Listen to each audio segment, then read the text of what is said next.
How do you build a home automation display that can show almost anything on a 32 by 32 LED matrix without turning the firmware into a perpetual loop? My solution is deliberately simple. 2 display tiles. One handles local data such as time, temperature, humidity and system status. The other handles remote sourced images. MQTT control, while using HTTP to carry the image data.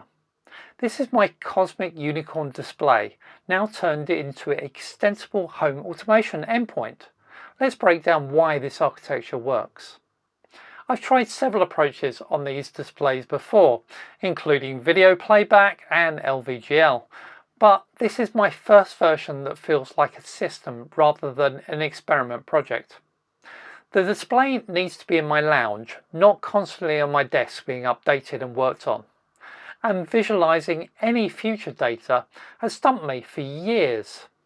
I've thought a lot about solutions including HTML parsing, command protocols, but this time I think I have it. What do you think? So the way I'm going to do this is I'm basically going to have 2 tiles built under LVGL version 9.5. Now I've ported LVGL 9.5 to my Cosmic Unicorn, and because I've got the original version that's based on an RP2040 IA Pico W, I've not got very much RAM to spare, so I need to keep a careful eye on that. So the way that I'm going to keep this under control is I'm actually just going to run with 2 tiles. I'm going to have a local tile that I'm actually going to just do all of the coding for what that looks like locally, and that's going to sit there displaying temperature and time and stuff. And then I'm going to have a tile that I'm going to be sending information from my server to actually fill up, and that's we're going to call the image tile, and that's my second tile. So let's have a look at those in more detail. So the local tile is all about local information that I got on the device.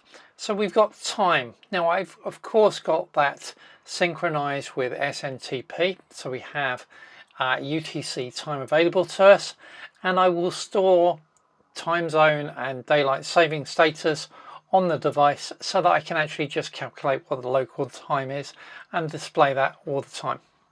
Then we have some temperature and humidity data, and I'm going to take that from an AHT10 device that I've actually plugged in. I've looked at AHT10s before on the channel. They are an I2C device, and I can read back that data from them really easily. So that's what I'm using to give me temperature and humidity.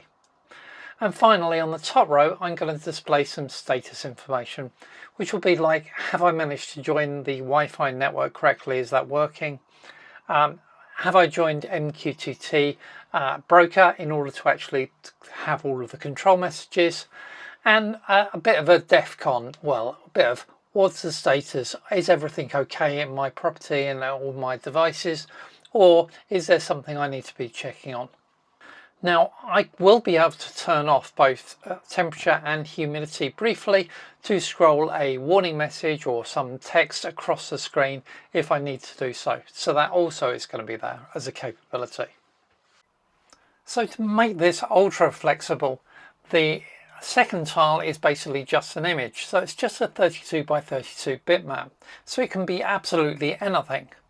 And I can put a couple of overlays on that. I can put time as an optional overlay on the bottom 8 pixels, and I can actually also scroll text above that time as well, so all on top of the image that might be being displayed. And if there's no time being displayed, then the scroll text was actually on the bottom of the screen. My target device for all of this is a Cosmic Unicorn from Pimoroni, and that's just a 32 by 32 RGB LED panel driven by constant current LED driver, and it's got a Pico W on the back that is actually controlling it all, and it's that I'm using. Now there are new versions of the Cosmic Unicorn out which now have a Pico 2W. All of the code I'm doing and everything I'm doing will work on those, it just needs adjusting to tell it to build for the Pico 2. Now the Cosmic Unicorn also has 2 quick or STEM QT adapters on the back and ports, and you can use those as I2C interfaces, and it's what I'm doing in order to plug this AHT10 temperature and humidity sensor into the unit, and that's what's giving us that local data. Now, I've looked at these before, I've done reviews of these panels, I've showed how to do PNG animations and run those across these panels, and even how to update these panels using a Pogo flash device that I built myself, and which I'm using all the time to actually write this code, because otherwise it would be a pain in the neck having to hit buttons in order to load on every version. To control the device, I'm going to take messages over MQTT and treat it like an IoT device. And so if it's getting a message to the topic Dr. John EA display Cosmic Unicorn 1, it's particularly for this display, and it will act just for that display. But also I could actually send a message for all of the Cosmic group of displays, or just all of the displays that I've got, so that I can actually get lots of displays displaying similar information. And that's my plan, you see. Now, of course, there are bits of this are configurable, like the top level domain name. I wanted Dr. John EA for my demo, but I could put other things in there too.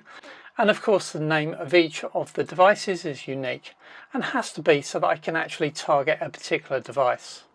So the messages that I'm going to send across this control plane are basically going to be JSON messages, and they're going to have a couple of information in it. They're going to just say what is the target layout that you should be showing at the moment, and layout 1 is our basic local display, whereas layout 2 will be the image display. On layout 1, I can do things like say, well, actually I'd like you to add a widget to that display, which is going to be the text information, and I want you to therefore scroll this text message across the display.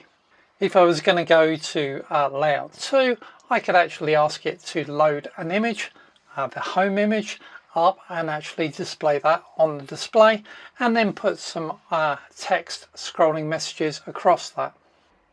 And all of my test code to actually check this out and make sure this works is actually all written on Python, which is what I'm going to run the actual main server on the display. And it's basically just pushing stuff across into Python using Paho into the MQTT world and giving it the particular topic that I'm targeting. So I'm targeting Dr. John EA displays with this, so any of my displays should pick this up. Now, my firmware running on the Unicorn is actually just going to run my normal code for running MQTT, and actually has basically a display router. And it's that display router that is subscribing to these 3 topics. It actually dynamically generates them in here, and when they arrive, it actually processes them using my tile agent. And my tile agent is part of my LVGL code to actually manage all of these elements that I want on the screen. So it's going to take the information it's getting across and been asked for, and it will then work out how to update that screen and update that thing. So it's doing a lot of JSON parsing in order to work out what's been sent to it, and then working out how to update the widgets on the screen to give us the display we want. Now, if it's working on images and it's getting image data, then it does something slightly different, but we'll come to that in a second. So the image tile is basically set up in LVGL just to be a 32 by 32 image that I've defined in RGB 565 format, which means that I then need 2 kilobytes of RAM to actually store that image. Now, how to get that image? I did toy with whether to actually just send that all over via MQTT, but I wanted to try and separate out my JSON structure from the actual image data payload. So I've chosen to actually update the image via HTTP. So it gets an instruction via MQTT and then goes off and pulls the image. Now, one advantage of doing that is the same message that instructs these devices to go and get the data could actually result in the displays actually pulling different data in different formats in terms of the image they're going to display. So it can be about what their format is. So for these images, they're all 32 by 32, but perhaps I have other displays that are going to be bigger in different orientations. So the firmware actually has a really simple job here. It gets the name of the image that it's to pull. It actually then forms up what the full URL is, and I appear to have left in the hard coding for the server name here. I thought I'd remove that. I actually am storing some configuration, which we'll get to. That's something I obviously need to fix. Keep an eye out for that. But anyway, once we've got that URL, we can issue an HTTP GET for it, pull it back, and provided that succeeded, we've got the payload data then that I can hand over to my widgets manager so it can actually put that image directly on the screen. Easy. And the server side is really very easy for this. Now on the Python server side, I'm still working on that, and so far I have a test app for this that basically is using Flask to run a display, and it's able to generate images using the payload library, and then it can convert them to BRG 565, which is sort of inverted the GRB 565 that actually the display is using, but with the byte order reversed because the bytes need to be reversed. But anyway, that's the conversion function that we need to run on any image that we've created, and that should then get us to the right format. And that's what I'm doing really. And so we've got a bunch of endpoints in here that generate different images, and we then are going to convert those images into the right format before sending them over. So if we're asked for weather BRG 565, then what we're going to do is actually generate a weather image using my weather function below, and take that weather information, and which will then give us a nice image, convert that into this format that it's directly to display on the display, and then send it as the response to the HTTP request. Now I've got a bunch of configuration that I need to get onto this device, from the Wi-Fi credentials to the MQTT credentials, what the MQTT server URL is, and the HTTP server's URL as well. So we've got to get all of those on. Now, my normal approach for this is to take this through the CMake file system. So I tend to not hard code it directly into the CMake, but actually pull it from environmental variables into the CMake system, and from that into the firmware. That way I don't pollute the repo with any of my credential information. But for this, I actually want that data to be able to just have one binary that I'm putting onto several devices, and then to actually just put the configuration on as a second step. And the way that I've chosen to do that is actually to push it on as a JSON message over serial, basically serial over USB, straight into the device.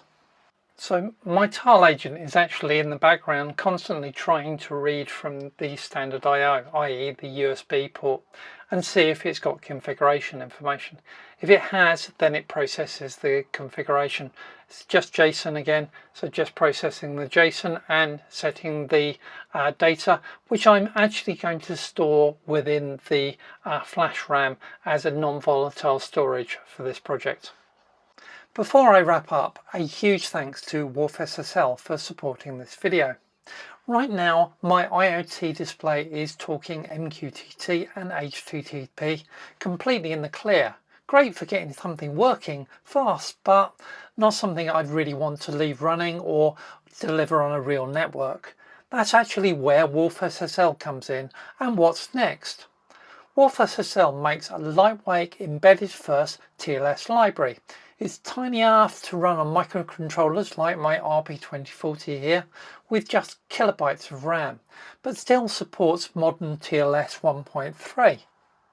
They also have their own Wolf MQTT library for MQTT and a WolfSSH library if you want secure messaging and remote access baked into your client and your device.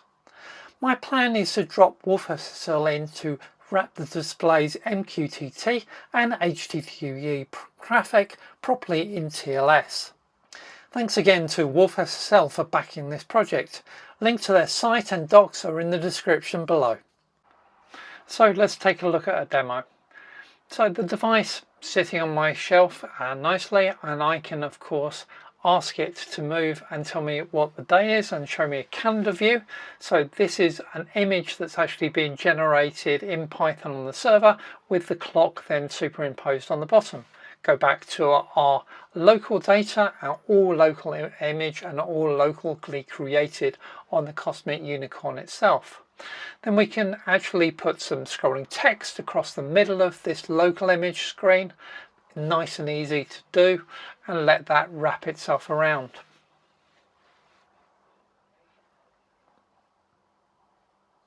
I can also put PNG images that are just icons and statics on the display, and of course push those across. This is incredibly flexible. We can place whatever we want. And here's the weather forecast. All just local data, but placed over as an image and stuck onto the screen. Now, at the beginning of the video, I claimed that this was scalable. And what do I mean by that? Well, we don't need to create new tiles in the sense that I thought I would, where this all goes back to my workbench time and time again, because actually I can just dynamically define a new image type or a new screen type and actually just send that across as an image data from the server to the display, and it will display whatever I want. So this is incredibly flexible with me creating these virtual tile formats. And of course, the way that I've written this and using MQTT means that I can actually add lots more Cosmic Unicorn displays so that I can actually have this replicated in 2 or 3 places around the house.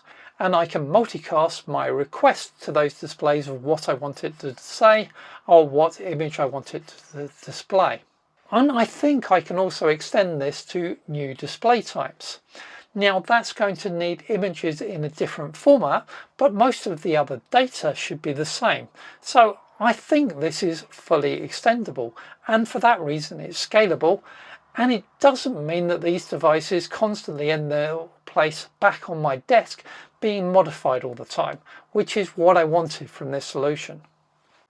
Now this project's been in my head for years, and I've restarted it more than once, each time with increasingly complex ideas.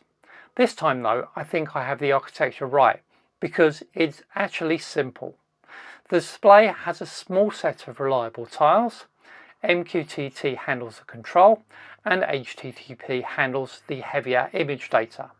That gives me something I can extend without rewriting the whole system every time I add a new use case. The next step is the server-side control for the display. And if you want to see that build, subscribe, and why not check out the other Cosmic Unicorn and LVGL projects that I've got on the channel. And if you want to support the projects, channel membership gives you early access to all my videos. See you on the next video.